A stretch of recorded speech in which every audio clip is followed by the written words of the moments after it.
ತಮಿಳಿನ ಪ್ರಸಿದ್ಧ ನಟ ಅಜಿತ್ ಅಂತ ಹೇಳಿ, ತಲಾ ಅಜಿತ್ ಅಂತ ಕೂಡ ಕರೀತಾ ಇದ್ರು.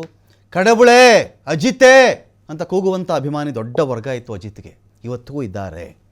ತುಂಬ ಫ್ಯಾನ್ ಬೇಸು, ಫ್ಯಾಂಡಮ್ ಎಲ್ಲವನ್ನೂ ನೋಡತಕ್ಕಂಥ ನಟ ಅಜಿತ್ತು. ಇದ್ದಕ್ಕಿದ್ದಂತೆ ಒಂದು ದಿನ ಎದ್ದು ಬಂದುಬಿಟ್ಟು ಒಂದು ಕೆಲಸ ಮಾಡ್ತಾರೆ ಅವರು. ತನ್ನ ಎಲ್ಲ ಫ್ಯಾನ್ ಪೇಜು, ಅಭಿಮಾನಿ ಸಂಘ ಎಲ್ಲವೂ ಹೋಗ್ಬಿಡ್ಬೇಕು, ಯಾವುದೂ ಇರಕೂಡ್ದು.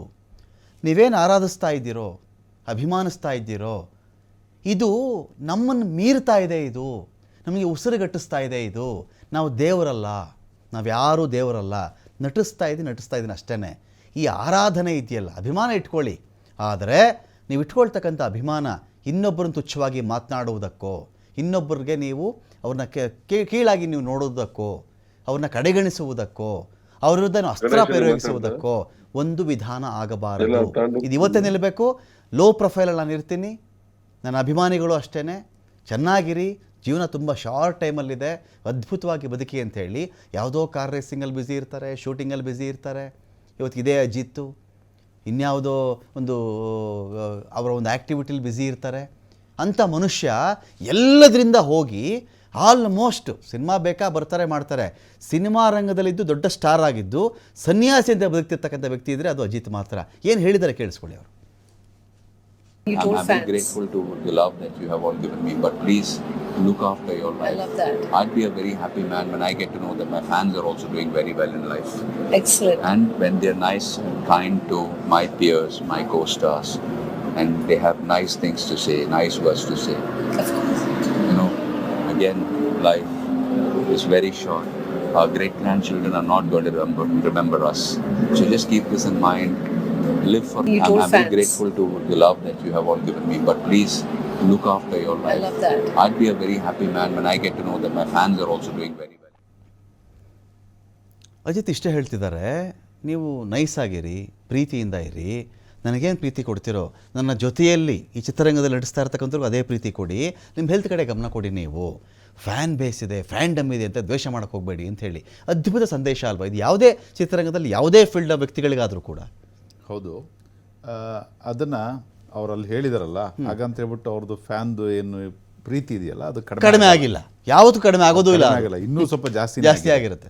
ಸೊ ಬಟ್ ಅವ್ರು ಏನು ಒಂದು ಒಳ್ಳೆ ತಿಳಿ ಮಾತನ್ನು ಹೇಳಬೇಕು, ನೀನು ಎಷ್ಟು ಒಬ್ಬ ನಟನನ್ನ ಪ್ರೀತಿ ಮಾಡ್ತೀಯ ಅಷ್ಟೇ ಎದುರುಗಡೆ ನಿನ್ನ ಹೀರೋ ಕಾಣ್ತಾನಲ್ಲ ಡೈಲಿ ಅಪ್ಪ, ಅವನನ್ನ ಪ್ರೀತಿ ಮಾಡು. ಕರೆಕ್ಟ್. ತಾಯಿ ಕಾಣ್ತಾರಲ್ಲ ಅವ್ರನ್ನ ಪ್ರೀತಿ ಮಾಡು, ನಿನ್ನ ಅಣ್ಣ ತಮ್ಮನ್ನ ಪ್ರೀತಿ ಮಾಡು, ನಿನ್ನ ನೆರೆಹೊರೆಯವ್ರನ್ನ ಪ್ರೀತಿ ಮಾಡು, ನಿನ್ನ ಭವಿಷ್ಯ ಉಜ್ವಲ ಆಗುತ್ತೆ ಅಂತ ಹೇಳ್ಬಿಟ್ಟು ಒಂದು ಸಣ್ಣ ಯೋಚನೆ ಕೂಡ ಅದರ ಮನಸ್ಸಿಗೆ ನಾವು ಬರಂಗೆ ಮಾಡಬೇಕು.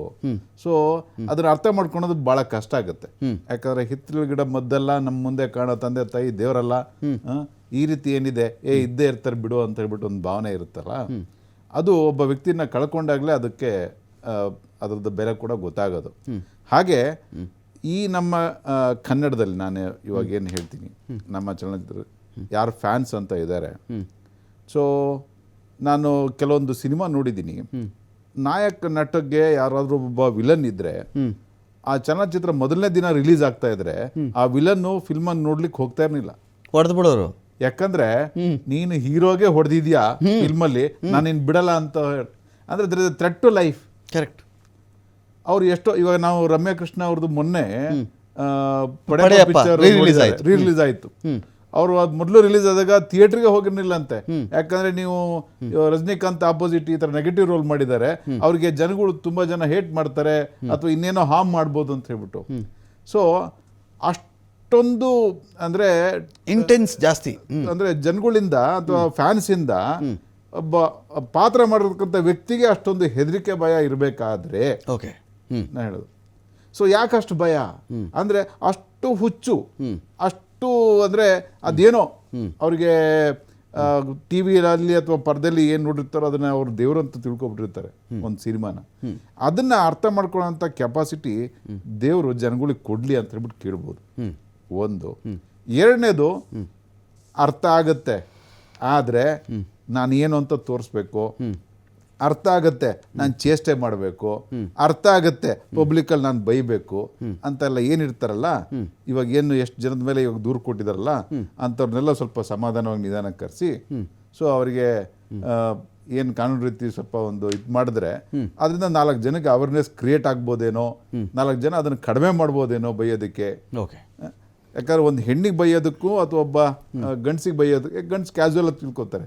ಇನ್ನು ನಮ್ಮ ಲ್ಯಾಂಗ್ವೇಜು ಕೂಡ ಹಾಗೆ ಇದೆ. ನೀವು ಉತ್ತರ ಕರ್ನಾಟಕ ಲ್ಯಾಂಗ್ವೇಜ್ ನೋಡಿ, ಅಲ್ಲಿ ಈ ಕೆಟ್ಟ ಭಾಷೆ ಬಳಸ್ನಿಲ್ಲ ಅಂದ್ರೆ ಅವ್ರಿಗೆ ಫ್ರೆಂಡ್ಶಿಪ್ಪೇ ಆಗಲ್ಲ. ಸೊ ಅದನ್ನ ನಾನು ಪಬ್ಲಿಕಲ್ಲಿ ಬಳಸ್ತೀನಿ ಅಂತಂದ್ರೆ ಅದು ಆಗಲ್ಲ. ಅವರು ಯಾಕಂದ್ರೆ ದೇ ಶುಡ್ ಅಂಡರ್ಸ್ಟ್ಯಾಂಡ್ ನಾನು ಅದನ್ನ ಎಲ್ಲಿ ಯೂಸ್ ಮಾಡಬೇಕು, ಎಲ್ಲಿ ಯೂಸ್ ಮಾಡಬಾರ್ದು ಅಂತ ಹೇಳ್ಬಿಟ್ಟು ಅವ್ರಿಗೆ ಗೊತ್ತಿರಬೇಕು. ಕರೆಕ್ಟ್. ಸೊ ಹಾಗಾಗಿ ನಾನು ಇದೇ ಥರ ಮಾತಾಡಬೇಕು, ಎಲ್ಲ ಕಡೆ ಒಂದೇ ರೀತಿ ನಾನು ಕಾನೂನು ತರ್ತೀನಿ ಅಂದರೆ ಆಗಲ್ಲ. ಬಟ್ ಒಬ್ಬ ವ್ಯಕ್ತಿ ಸೋಷಿಯಲ್ ಮೀಡಿಯಾದಲ್ಲಿ ಸಾವಿರಾರು ಜನ ಇರ್ತಾರೆ, ಎಲ್ಲ ಭಾಗದಿಂದ ವರ್ಗದವರು ಇರ್ತಾರೆ.